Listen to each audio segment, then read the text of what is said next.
Mesdames et messieurs, bonjour, bienvenue. Nous sommes le lundi 18 mai 2026. C'est le début du programme le plus électrisant du paysage. Discute le Zénith pendant 2 heures. On décrypte l'actualité avec vous sous un prisme plus décalé. Cela fait 143 jours que le président de la République a promis un remaniement ministériel au Camerounais. 143 jours qu'on attend. Mais il reste également... Il reste combien de jours au ministre de l'eau et de l'énergie? Comme il avait dit, 100 jours. Voilà. On va en reparler. Et il y a quelqu'un sur ce plateau qui lui aussi compte. Comme moi, et la ville de Douala est prise sous les eaux depuis ce matin. Une pluie diluvienne s'abat.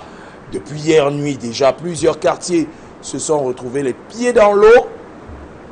Mais ça, on en reparlera un peu plus tard. Installez-vous confortablement.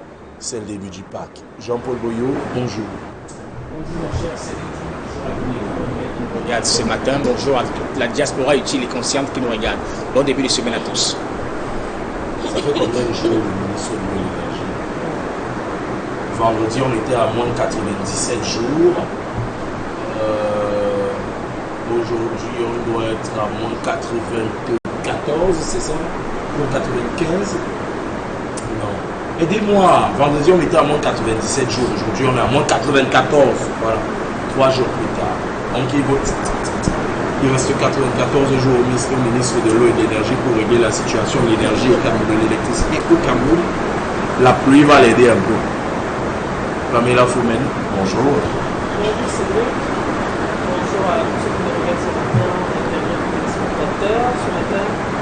Monsieur le ministre des Transports, je ne sais pas si vous savez, dans tous les cas, je vous informe, au cas où, quand il pleut au Cameroun, on doit précisément le transport en marche. Je ne sais pas si vous êtes déjà sur ce taxi de 200 francs, 300 francs, passe à 1600 francs, et 250. Il crâne même. Et tu n'as pas, tu passes.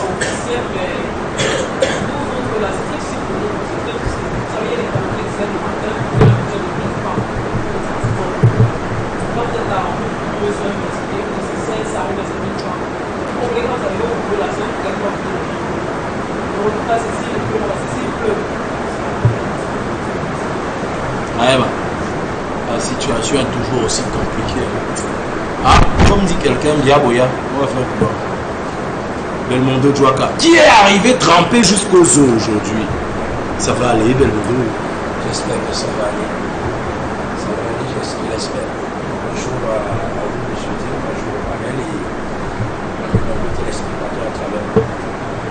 La seule personne en dehors de moi qui est arrivée sèche comme une carpe, c'est Stella Ngondi. Normal, elle débarque à 5h du matin. Vous en êtes certain? Malheureusement, la pluie a commencé à 7h, hein, Cédric. Peut-être pas à Douala premier. J'étais dans le taxi en même temps. Oh. Et après, vous êtes sorti du taxi. Ouais, disons que je me suis changé. J'ai prévu les vêtements de rechange. Voilà, la période nous y oblige. En tout cas, Cédric, j'aimerais ce matin saluer les populations du quartier Boko Plage, Banga Pongo, c'est dans le 3e arrondissement de la ville de Douala. J'imagine. Pour certains, ils vont peut-être utiliser une pirogue pour pouvoir sortir de la maison pour allier leurs occupations respectives. Donc beaucoup de courage à ces populations-là parce que je sais ce que ça fait de ce côté lorsqu'il pleut dans la capitale. Pendant la saison des pluies, si vous savez l'inspiration divine que j'ai eue dans le business, je vais me lancer dans la location des bateaux. Incroyable. Peut-être dans ces secteurs, ça va prospérer. Oui, hein? nous dit une pirogue. Vous appelez, il y a une application. Vous êtes où? À Sable Bonamou Sadi, Mboko, à Makepe Misoke. J'envoie une pirogue directe pour venir vous chercher. C'est ce que j'aurais fait pour mon bon Cédric Chouna. Malheureusement, le business est en marche. On va être riche. Oui, oh, Bonabéry. Mabanda. Ngwele. Granga. Carrefour Musique. Donc, Carrefour Musique est même bêta. Bonendale. Bonendale. Un roman nous tient. Bonendale. C'est grave. Bon, bah, c'est sous un climat donc pluvieux et gris dans la ville de Douala qu'on va débuter avec l'histoire du jour. Justement, c'est la première articulation de ce programme. C'est une histoire assez longue, donc je vais prier aux uns et aux autres de rester assez attentifs. Tu ne répètes pas la même phrase 2 fois. Nous sommes dans une soutenance. Bonjour les Zénith, je m'appelle Chantal, 36 ans, c'est un nom d'emprunt. Je suis sans enfant, je vis à Garoua. Ma quête de mariage m'a poussé à sortir avec 2 hommes à la fois. L'un vit à Yaoundé, il est célibataire. Ma quête De mariage. On cherche le mariage. Effectivement. Et donc, l'un vit à Yaoundé, il est célibataire, et l'autre vit à Garoua. C'est un homme marié traditionnellement, seulement avec 2 enfants. Je suis avec le célibataire depuis 2016. Il vient souvent me voir en famille quand il descend pour le Nord en 2022. J'étais à Yaoundé chez mon grand frère. Il venait me rendre visite et un jour je décide aussi d'aller chez lui. Il me demande de ne plus rentrer, que c'est comme ça que le mariage se passe chez nous.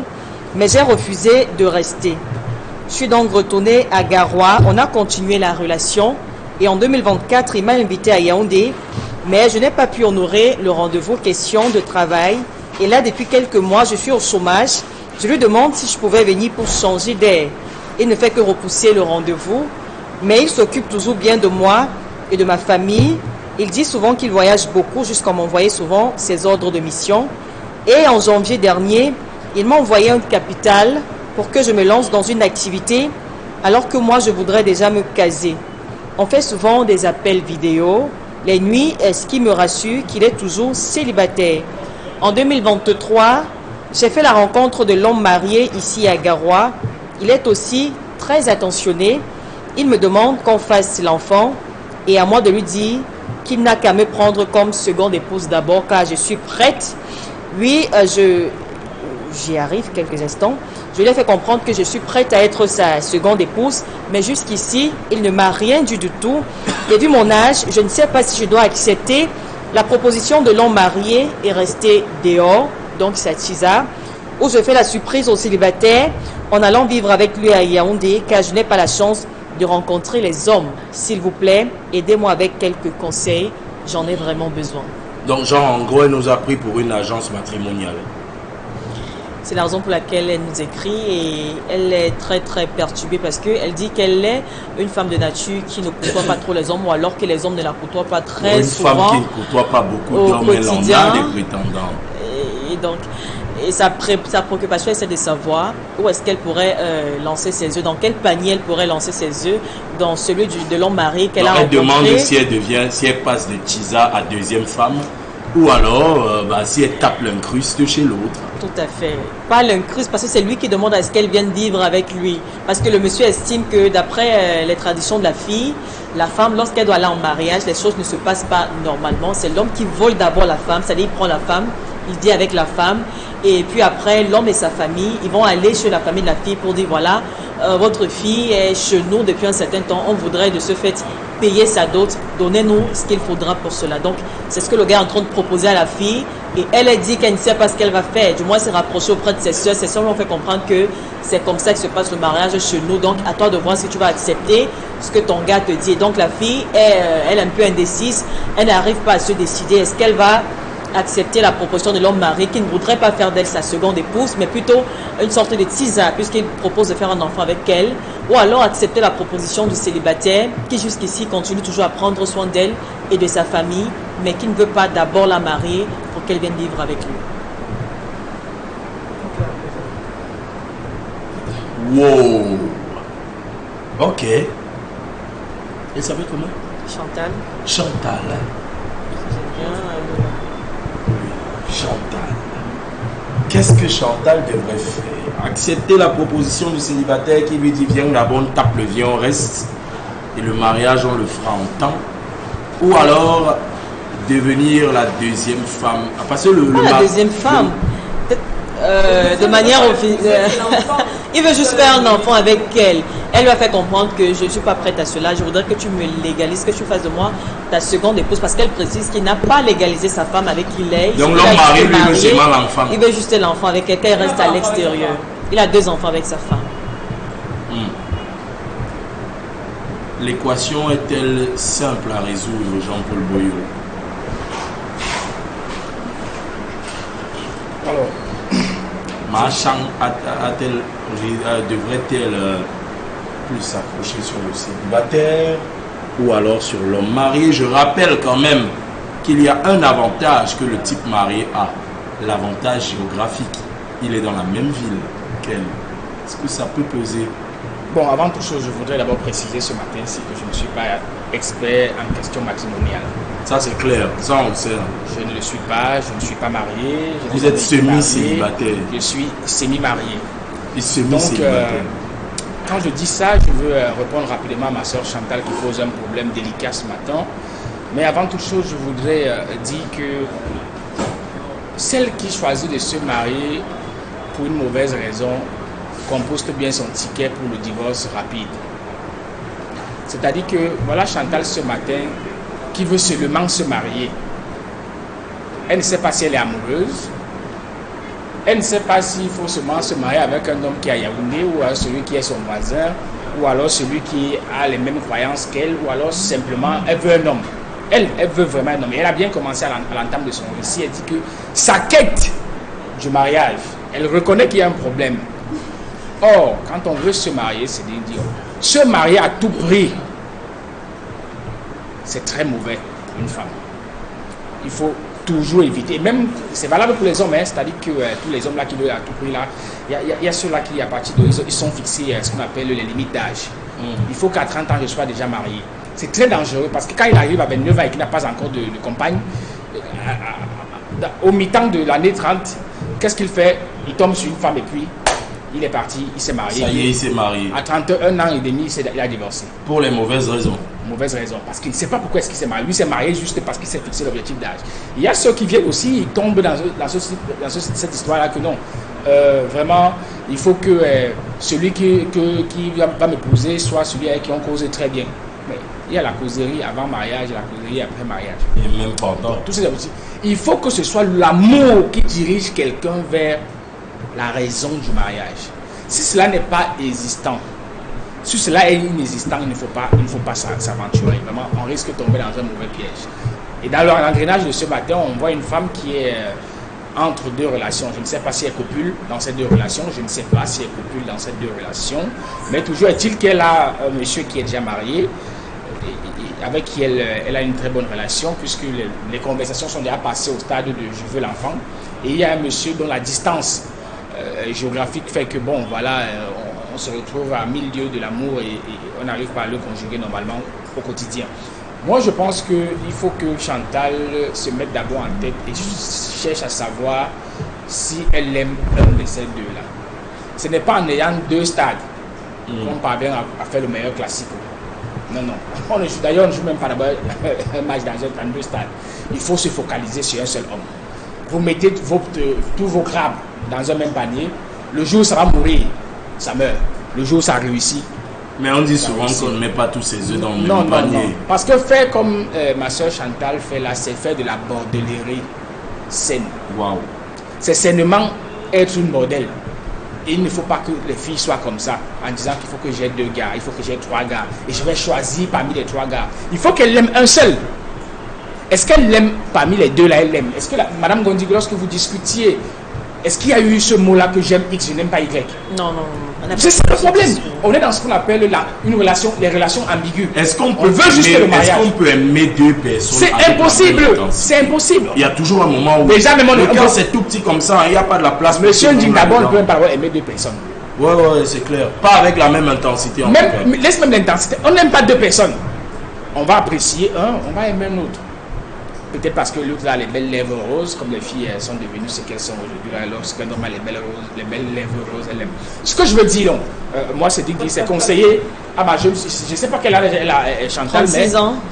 Ma jeune soeur. Ma jeune soeur, mais à 26 ans.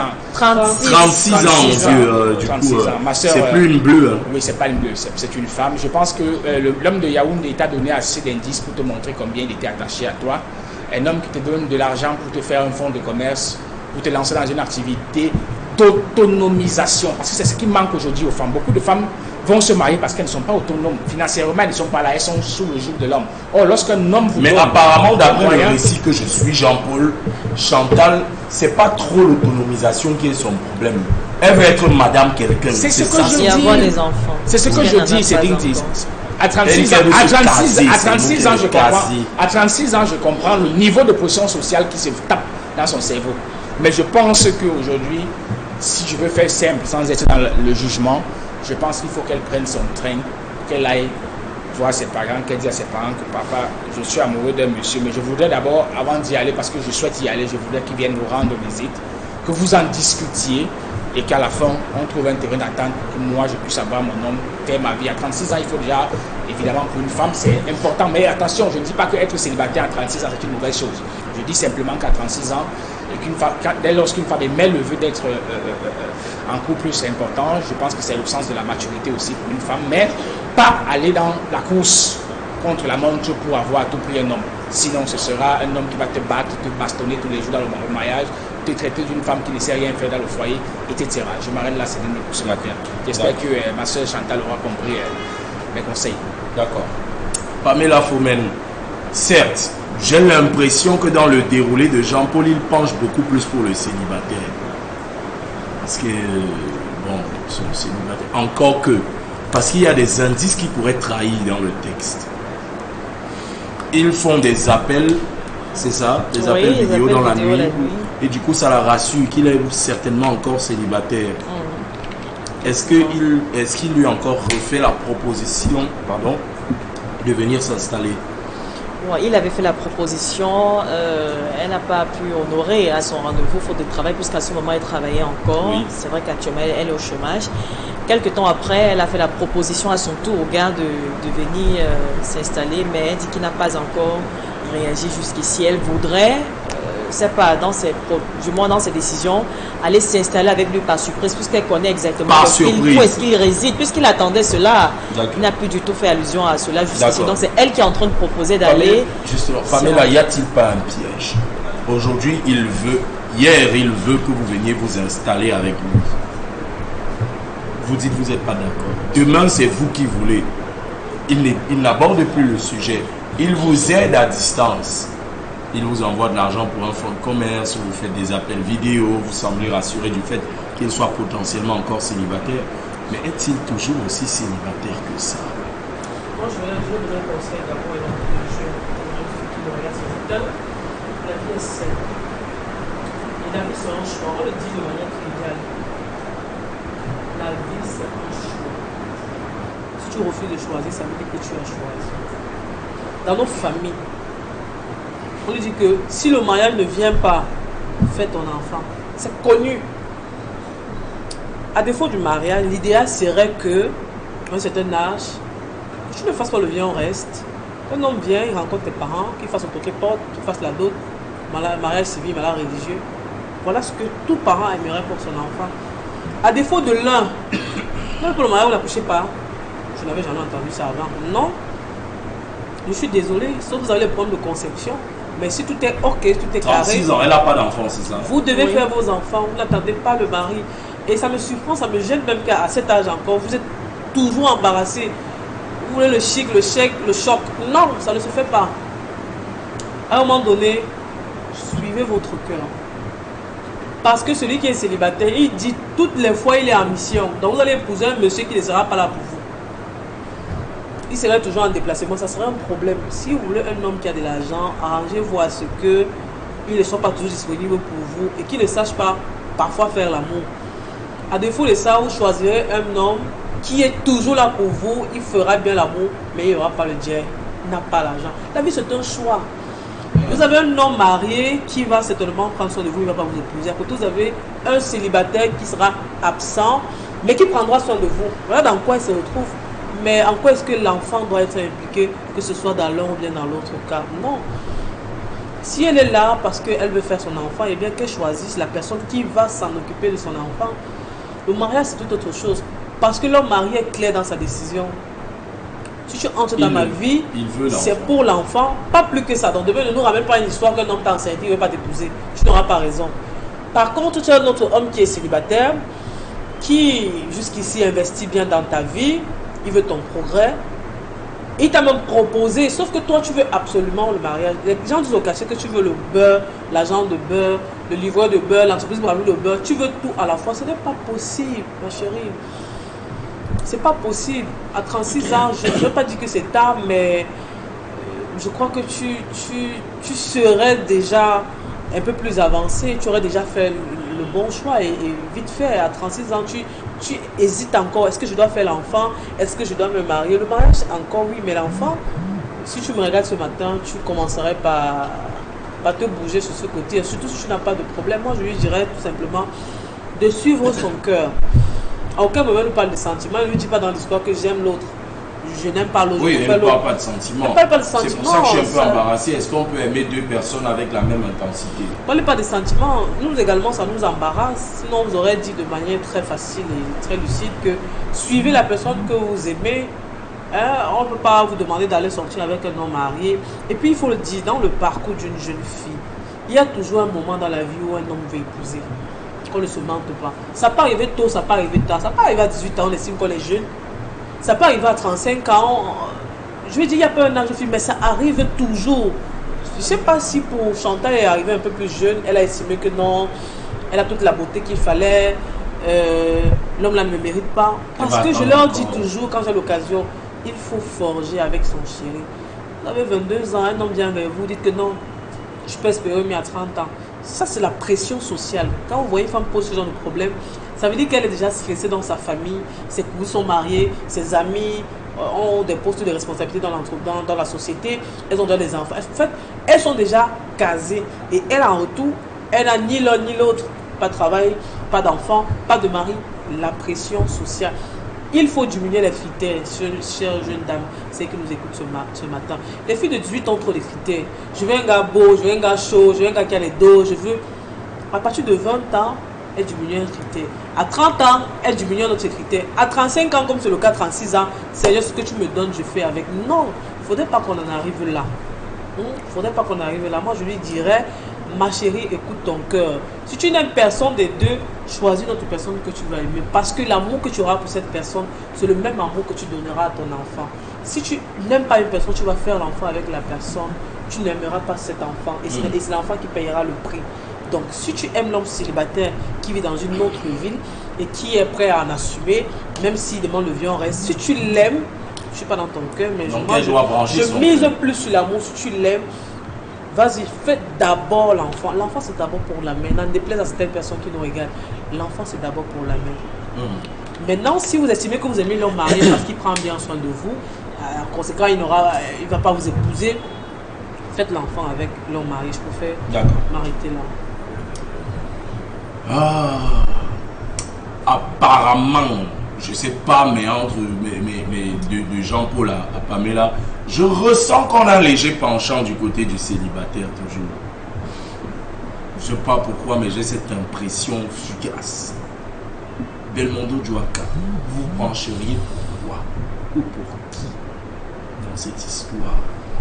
Si vous étiez le père de Chantal et que Chantal vous expose la situation, papa, il y a le monsieur là, il est marié, il a 2 enfants, il m'aime bien, on est dans la même ville et tout, mais il ne semble pas prêt à me mettre comme deuxième femme. Il me parle plus d'enfants que de mariage.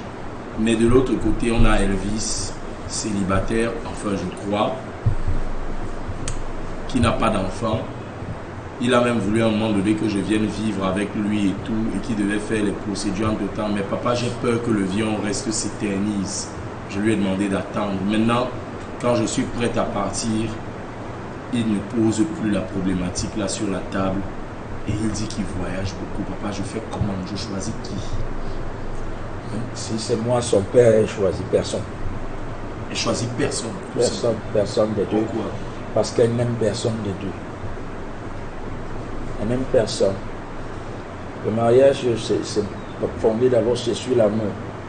Et il n'y a aucun moment, comme nous les autres l'ont d'ailleurs élevé, il n'y a aucun moment dans cette histoire, cette femme ne parle d'amour. Vous remarquerez que dans tout son discours, elle ne parle pas d'amour. J'ai l'impression qu'elle parle plus d'intérêt. D'intérêt. Je veux le mariage. Voilà. C'est le genre. Je veux caser. C'est le genre de fille physiquement. Je ne l'ai pas encore vu, mais j'imagine que physiquement elle va être très jolie. Et ce genre de filles-là, vers qui les prétendants sont venus dans sa tendre jeunesse, et elle a toujours eu à repousser les hommes. À un moment donné, maintenant, 36 ans, elle se rend compte. Regardez même ce genre. Elle va vers l'homme marié qui a des enfants. Elle accepte même, elle veut même être deux. Elle dit si vous veut même prendre deuxième femme, j'accepte. Quand vous avez une femme qui vous dit que même si c'est deuxième femme, j'accepte. Il y a du désespoir derrière. Voilà. Et à un moment donné, elle se rend compte que l'affaire, si je suis en train de finir, hein. Si je m'amuse, je vais finir comme ça. Donc du coup, Seigneur, même si c'est dit que tu m'envoies, je prends, j'accepte-moi. Voilà où elle en est. Et donc du coup, l'homme marié, comme il comprend, il dit non, moi je veux pas de mariage avec toi. Et le célibataire lui également l'a compris. C'est pour cela que quand il a voulu épouser cette fille, elle a refusé. Quand il a voulu l'épouser, il voulait qu'elle vienne vivre avec lui et le reste se fera après. Ouais, elle a refusé. Ouais, maintenant, c'est elle qui insiste. Pourquoi elle a même l'autre, elle dit que non, j'ai l'impression que viens, on va faire. Après, elle dit que on parle des histoires, on va faire 5-6 ans sur place. Tu vas dire que tu m'étudies encore. Tu dis quoi sur moi? Comme José, quel genre d'études tu veux. Maintenant, même l'affaire d'études, là, elle est prête. Elle dit que je dis, elle vient même étudier moi. Mais le gars dit non, le temps est passé. Donc, quand il t'envoie de l'argent, c'est pour dire vraiment. Ne dis pas que je t'ai perdu quand même le temps. Prends quand même ça. Pas toi. Cherche-toi un boulot, fais-toi lance-toi dans un petit business. Vraiment, ne compte plus sur moi. C'est ce qu'il veut dire à la fille en fait. Mais comme elle n'a pas compris, elle insiste. Vous savez, nous avons grandi parfois avec des grandes sœurs au quartier qui étaient très jolies, courtisées pratiquement par tous les mecs du quartier. Les gens venaient même d'ailleurs pour chercher cette fille-là. Mais elle se croyait tellement à un niveau que bon, elle méprisait tout le monde. Et plus le temps passe, vous savez, la femme, c'est pas comme vous, c'est moi, monsieur. Oui. Moi, à mon âge, c'est comme une fleur. Je peux me permettre d'aller encore chercher une fille de 20 ans. Mais à la femme, à un certain moment, c'est comme la fleur, vous l'avez dit. C'est comme une fleur, ça émerge, ça bourgeonne. Voilà. Dans l'après-midi, ça femme. Même dans les familles africaines, vous voulez épouser, vous venez présenter une fille de 40 ans. À la famille, on commence à murmurer. Vous venez présenter une fille, on dit elle a quel âge? Tu dis 36 ans. Par enfant, on commence à murmurer. Donc, on veut que tu cherches une jeune fille qui va justement, qui a encore tout le temps. Mais bon, pour cette fille, moi je vais simplement dire une seule chose. Il faut prier. Hein? On est arrivé au niveau là. Il faut beaucoup prier. Elle seule sait ce qu'elle a fait. Parfois, les choses, il faut parfois faire ce qu'on appelle l'examen de conscience. Qu'est-ce que moi j'ai fait dans la vie pour que jusqu'à 36 ans, je n'ai aucun homme, je n'ai aucun enfant. Je suis en train de forcer, même le bien on reste. Parce que ce qu'elle demande au musée, c'est le bien, elle force le bien on reste. Que ouais, je vais venir rester. Le gars dit non.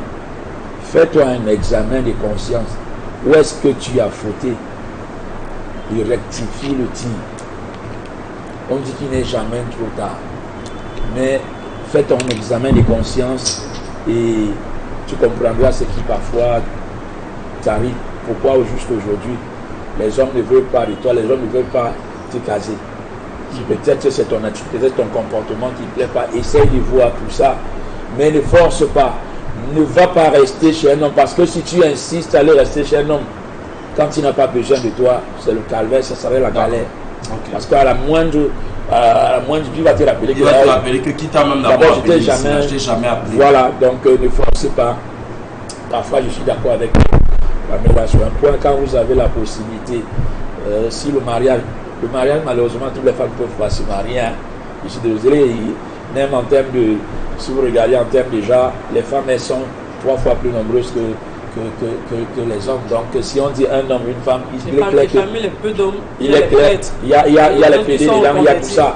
Donc, si vous regardez, il y a le fou, il y a tout ça. Donc, si vous regardez bien, si on dit un homme, une femme, il est clair qu'il y aura beaucoup de femmes qui n'auront pas de mari. Merci. Donc, qu'elle prie beaucoup. Peut-être Dieu l'enverra son signe. Oui, c'est son fameux signe. Ouais. Quand tu ne te jettes pas dans les bras du premier venu. Et c'est comme ça, c'est comme ça qu'on se retrouve souvent dans les églises bizarres. Ouais, beaucoup de femmes Seigneur sont dans les églises de réveil à cause de ça. Il y en a qui sont là parce qu'elles n'ont pas d'enfants. Chez le marabout, Certaines elle te sont là dit parce que, qu'elles ouais, sont sur le papa, mariage. pourquoi je n'arrive pas à trouver l'homme? C'est ça justement. Estelle, Chantal, qu'est-ce que Chantal peut faire? Vous voyez, lequel des deux semble être le meilleur parti? L'homme marié. L'homme marié? Ouais. Attendez pas ça, expliquez-nous. C'est donc, vous Je veux savez, savoir pourquoi vous dites que... il n'y a que les hommes qui ont cette capacité de pouvoir aligner plusieurs femmes, plusieurs prétendantes et ne choisir qu'une seule à la fin pour le mariage. Pour la femme, c'est compliqué d'aligner plusieurs prétendants et de ne ressortir avec un seul pour se marier parce que chez nous, en Afrique, la polyandrie n'existe pas, mais la polygamie, du moins chez nous au Cameroun, la polygamie existe. Ce que je veux dire, c'est que Chantal déjà s'y prend très mal dans sa quête de mariage, devoir aligner jusqu'à 2 prétendants. C'est vrai qu'il y a des femmes qui font plus elles vont vous dire que on ne met jamais ses œufs dans un même panier de peur qu'ils ne se cassent tous au même moment. Mais bon, j'aime souvent dire que la femme c'est sa dignité et l'homme c'est son respect. Elle serait restée avec un seul, qu'elle aurait plus de chances d'avoir de mariage que d'aligner les deux. Où elle est certaine. Qui vous dit que avec l'homme mari par exemple, il ne la prend pas pour seconde épouse parce qu'il sait pertinemment qu'elle a un autre gars avec qui elle ne souhaiterait pas mettre un terme à la relation. Et donc, quand je dis que l'homme marié pour moi est le prétendant le plus idéal pour le moment, c'est parce que le célibataire, pour ma part, il est déjà marié ou alors il a trouvé une fille sur qui il a réellement posé. Vraiment, vous pensez?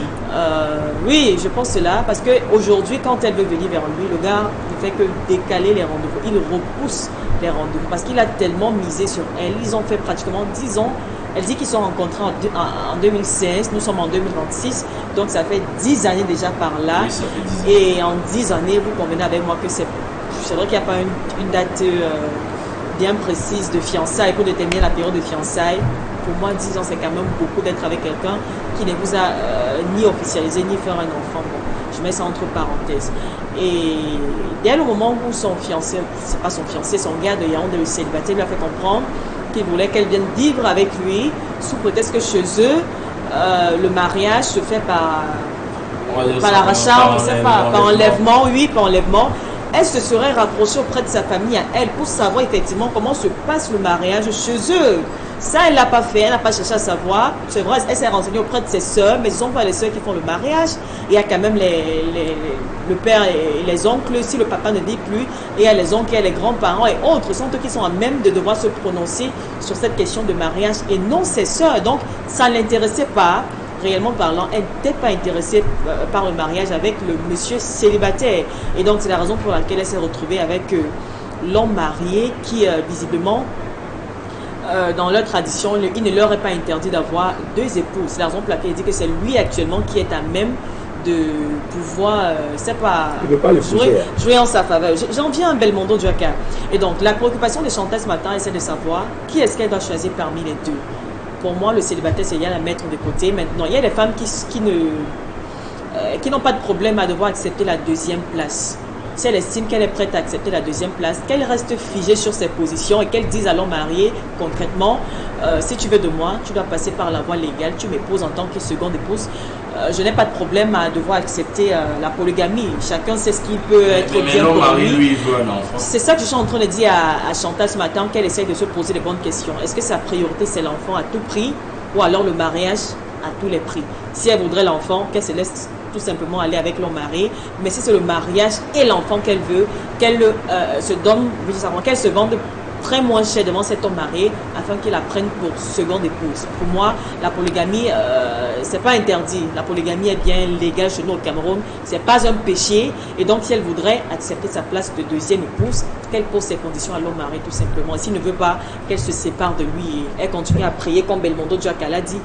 Oui, mais vous ne pouvez pas encourager une jeune fille à aller faire l'enfant avec un homme marié. Je n'ai pas dit de faire l'enfant Belmondo Djaka. J'ai dit ceci. Vous dites si elle veut simplement l'enfant, qu'elle accepte la proposition. Puisque Pamela l'a dit tout à l'heure que l'enfant c'est pour ma position. Il y a des femmes qui n'ont aucune. L'homme marié ne veut pas du mariage. C'est ça que je suis en train de dire. C'est ça que je suis en train de dire à Chantal ce matin, que si c'est le mariage qu'elle veut, qu'elle se pose de très bonnes questions alors qu'elle impose ses conditions au monsieur qui est marié, donc Elle ne s'il peut ne veut plus. pas respecter, ils se séparent tous, elle ne peut plus comment, ils Elle ne sont peut plus pas... imposer. Comment Puisque ça, elle peut plus? l'homme sait pourquoi Il a elle ne été peut pas. clair, Non. il veut Elle était pas très le claire, il vous a dit je ne veux pas de mariage, je veux Non, l'enfant. elle dit Donc ça veut ceci, dire je veux un quand second. elle lui a bébé. dit qu'elle veut être la seconde épouse, le monsieur ne lui a rien dit jusqu'ici, Il qu'il n'est pas l'enfant de d'accord. Il n'est pas S'il n'est d'accord. pas d'accord, qu'elle se sépare tout simplement Tout de lui et simplement. continue à prier et son mari viendra par la suite. Moi je suis pas d'accord du fait que l'enfant c'est pour la femme ou bien parce que faire un enfant aujourd'hui avec ce monsieur, elle sera une mère célibataire, peut-être il va la laisser en chemin. Demain ce sera que je suis célibataire, je n'arrive pas à trouver le mari parce que tous les hommes qui viennent disent que j'ai déjà un enfant, ils ne veulent pas de moi parce que je suis mère célibataire. On connaît tout ce que les mères célibataires aujourd'hui ont dû dans le processus de mariage. C'est très compliqué pour ces derniers. D'accord. Chantal, vous avez là un bel imbroglio à côté de cela, mais il y a une réalité, c'est bien qu'on retire une chose, une ou deux choses. D'abord, vous remettre en question, vous. À 36 ans, pourquoi vous n'êtes toujours pas officialisé? Pourquoi vous n'avez toujours pas d'enfant? À 36 ans, est-ce que vous vous mettez trop la pression? Devriez-vous mettre trop de pression? À côté de cela, la véritable question que vous devez vous poser dans votre introspection, tout à fait personnelle, est-ce que je les aime? Est-ce que l'amour est au rendez-vous? Le mariage c'est le dernier critère, Cédric. Est-ce que l'amour est au rendez-vous? Une fois que vous aurez réussi à répondre à cette question vous-même, vous n'aurez plus besoin de nous envoyer l'histoire pour demander des conseils. La colère.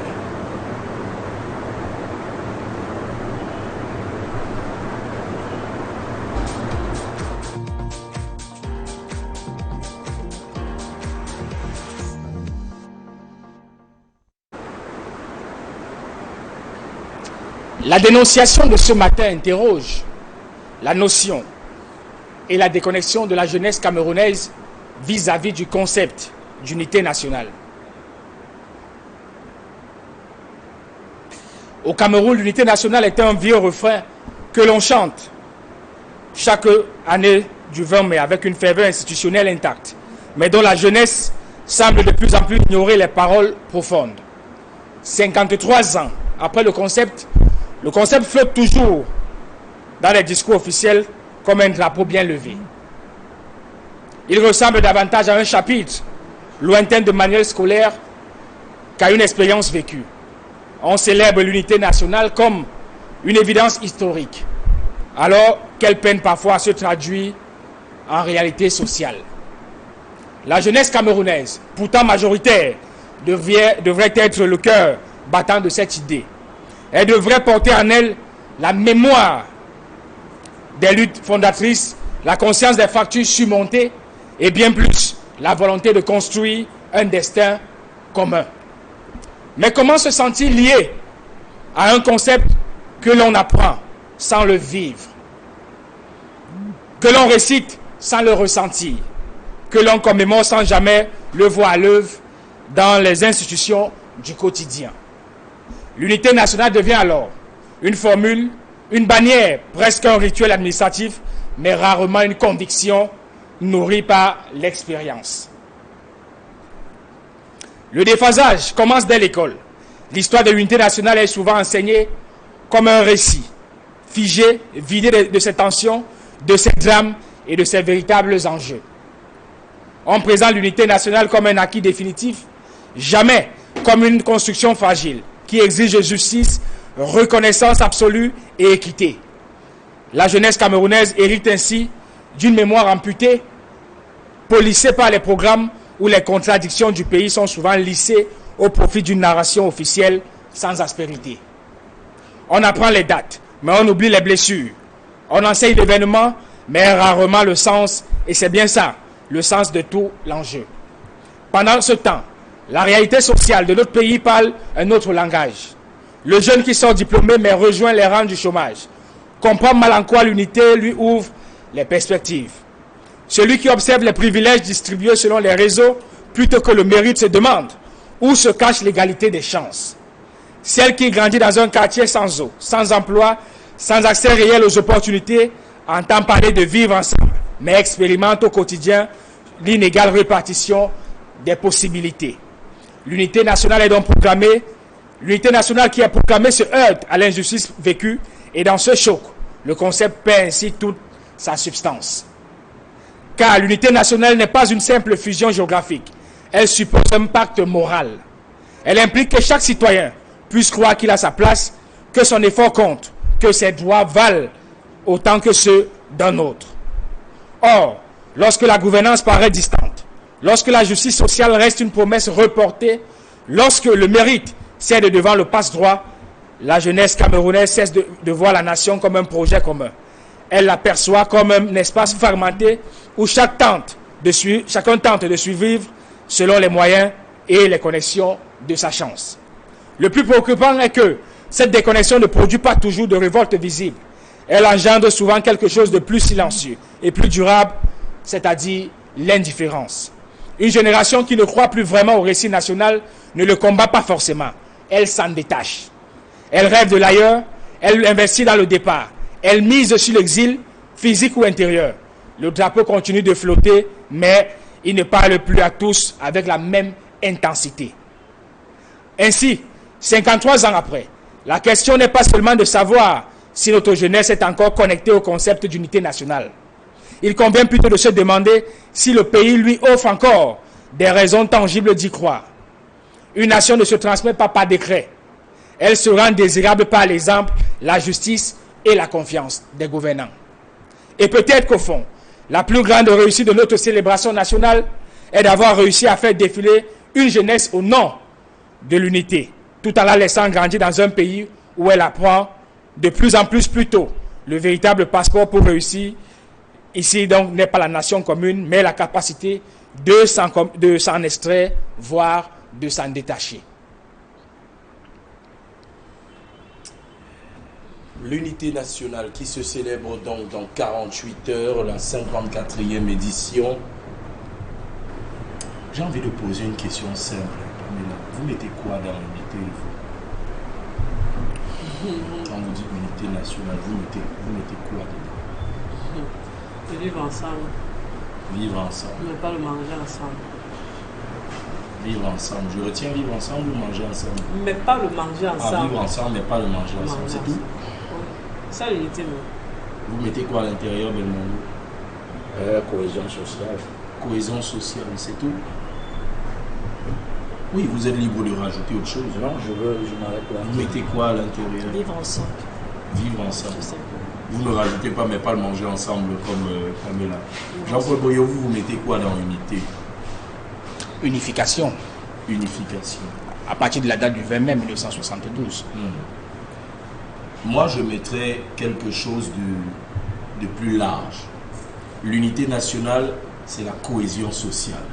C'est ce que vous avez mentionné dans votre chronique, la justice, l'équité. Parce qu'il y a différence entre égalité et équité. L'égalité, c'est-à-dire donner les mêmes armes et laisser à tout le monde et les laisser chacun se débrouiller.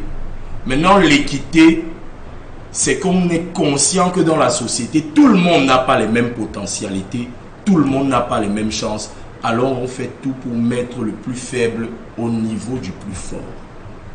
L'équité sociale, la cohésion sociale, la justice sociale. Si je vous parle de justice sociale, Estelle Longi, qu'est-ce que vous mettez dans la justice sociale? Ça devient compliqué, Cédric. Vous mettez quoi dans justice sociale? Justice sociale. Je mettrais l'égalité. L'égalité, c'est un joli concept. L'égalité. Cohésion sociale, qu'est-ce que vous mettez à l'intérieur, Belmondo Djaka? Ce que vous avez défini tout à l'heure. Vous l'avez défini, hein? Peut-être. L'équité. Oui, justement. La cohésion sociale. J'ai été témoin de quelque chose d'assez risible, mais de symptomatique de la société camerounaise durant ce week-end. J'ai vu un policier qui avait un enseignant du lycée que je connais bien. J'ai vu un policier qui était en train de secouer l'enseignant et tout pour des raisons. L'enseignant, vous savez ce que l'enseignant lui a demandé? Est-ce que tu sais même qui t'a enseigné? Tu connais la valeur d'un enseignant? Le policier lui a répondu, vous savez ce que le policier lui a répondu? Tu touches combien pour me parler? Ça revient à un concept d'équité sociale. La jeunesse se sent-elle encore suffisamment unie avec le concept d'unité nationale quand il y a l'inéquité sociale? La jeunesse n'est pas concernée. On voit bien que les jeunes ne sont pas concernés. Ils se sentent un peu déphasés. Oui, un déphasage total. Je vous prends, faites un vox pop, sortez là maintenant. Il n'y a qu'à poser, allez même aux élèves du secondaire, même universitaires, même étudiants, même. Vous demandez même le thème. Vous serez surpris que beaucoup ne sont même pas au courant. Ou bien la 40e édition. Ou la 40e édition. Bon, vous comprenez que beaucoup ne sont même pas au courant de ce thème-là. À partir du moment où on exclut, déjà, il y a une exclusion sociale même. Puisqu'on parle de cohésion, vous comprenez bien que il y a l'exclusion même sociale. Même parlant de cette célébration de l'unité. De quelle unité, justement, on parle? Les jeunes ne s'intéressent plus parce qu'on ne les a pas véritablement impliqués dans la chose.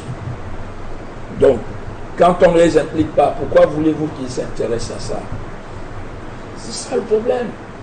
J'ai dit que quand on dit unité, c'est union, ça veut dire qu'on se met ensemble. Il y a l'équité, il y a la justice sociale comme vous l'avez défini. Mais à partir du moment où on est dans un contexte où il y a des exclus,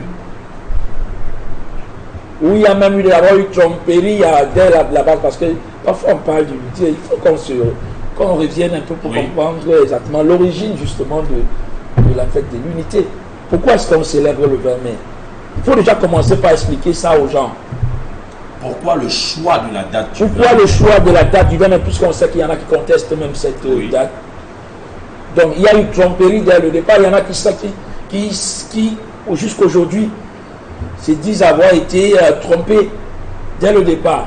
Et donc, ils ne regardent pas les choses comme nous les regardons ici dans la partie francophone. Vous pensez que la célébration, ceux qui sont de l'autre côté, qui contestent ce 20 mai-là, cette date du 20 mai, vous pensez qu'ils sont dans la même longueur d'onde que vous quand vous allez célébrer demain? Eux, ça ne les concerne pas. Ils ne sont pas concernés. Il y en a qui pensent que leur fête, c'est le 1er octobre. Oui. Donc vous comprenez qu'on n'est pas unis, on ne regarde pas tous dans la même direction. Pendant qu'on nous on va célébrer ça ici, certains vont dire ça, nous on n'est pas concernés et pourtant on parle d'un Cameroun un et indivisible. Je ne sais même pas qui a dit qu'il devait diviser.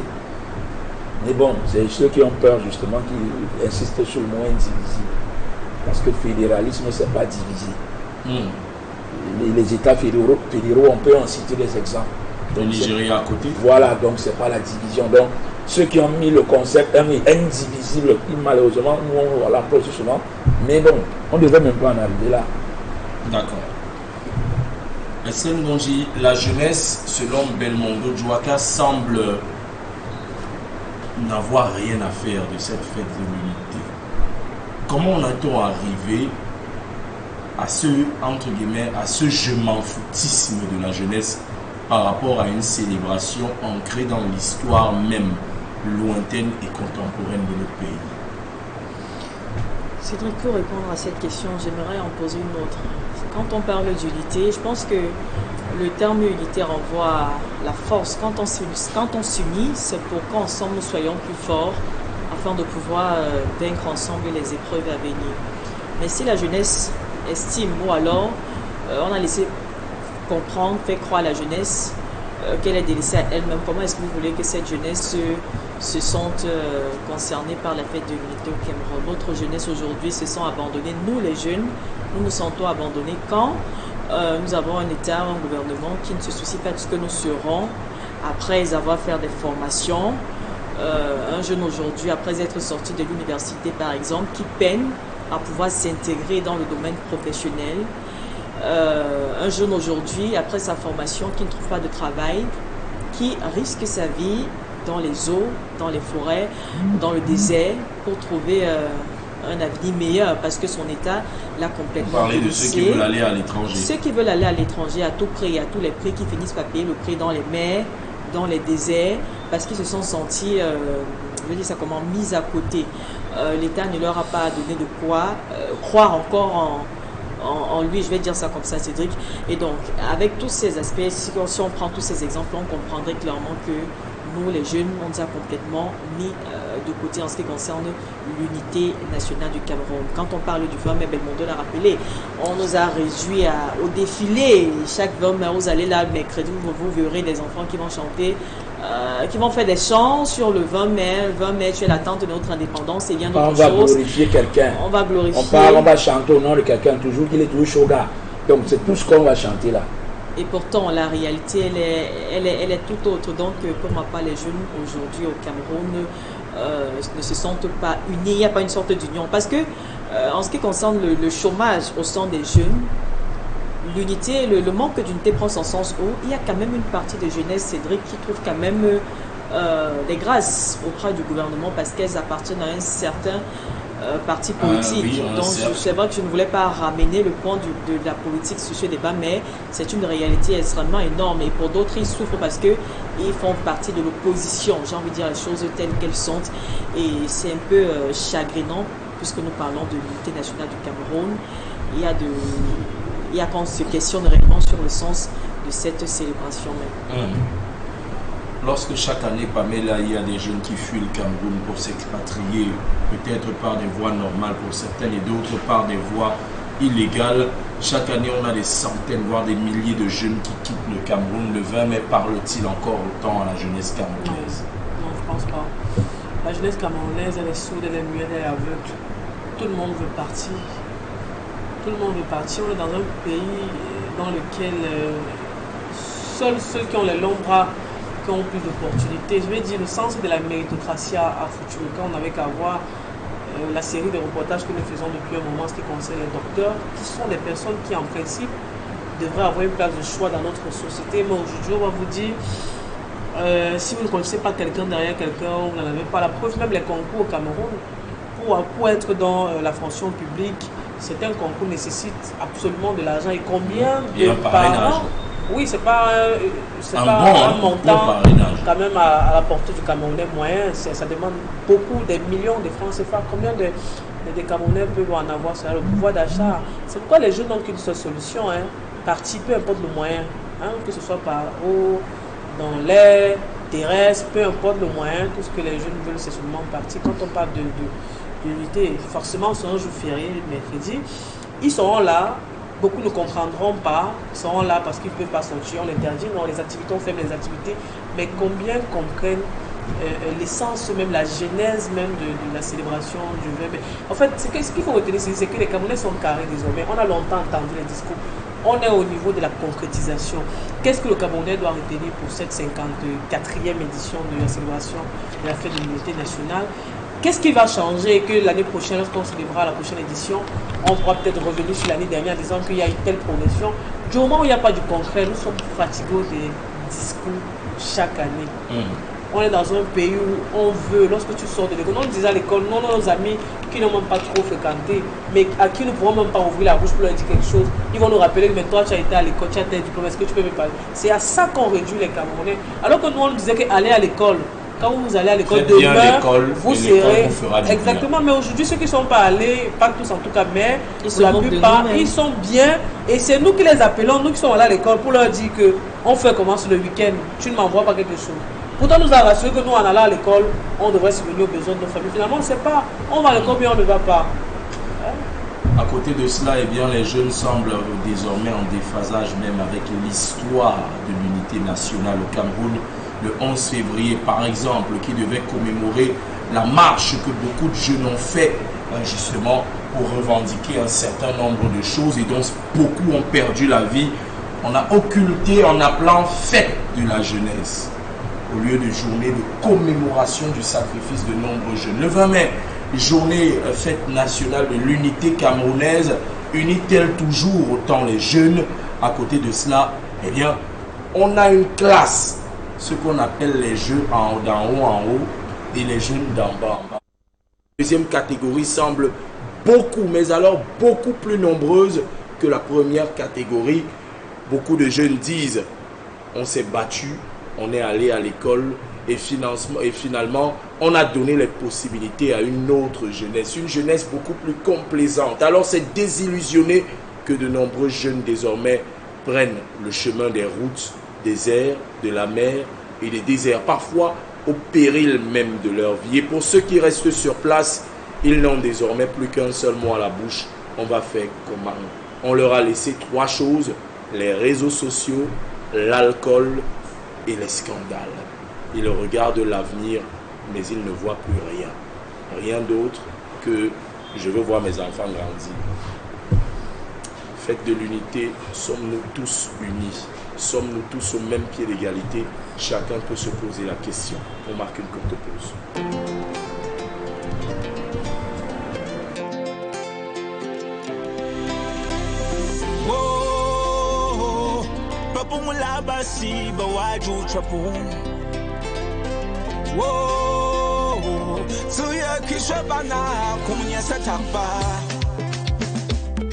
Pas en cas pour Japon,